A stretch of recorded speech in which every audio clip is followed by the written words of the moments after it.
चलतारू सबके मुआ बहतारू ढोढ़ी तोर बवाल करता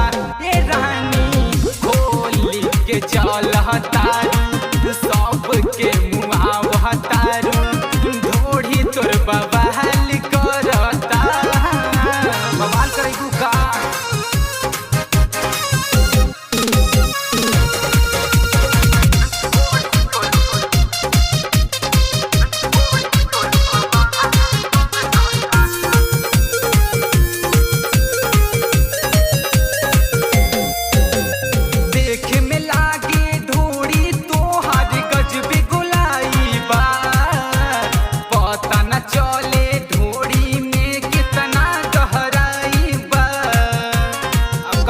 बोला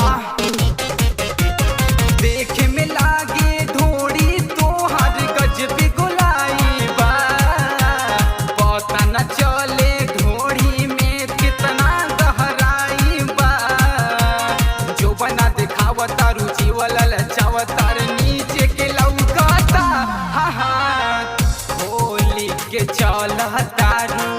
सबके मुआ बहतारू ढोढ़ी तोर बवाल करता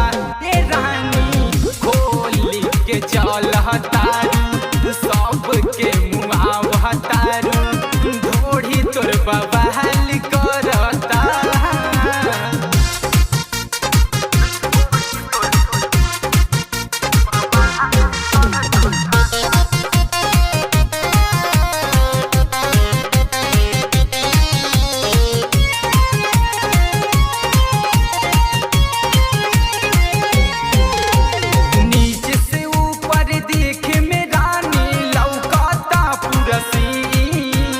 ऐसे जदी चलबू रानी लगा दी कौनो पीन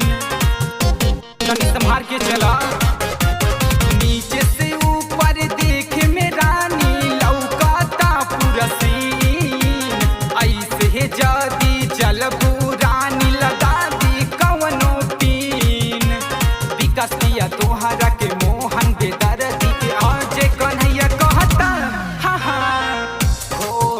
के चलतारू सबके मुआ बतारू ढोढ़ी तोर बवाल करता ए रानी होली के चलता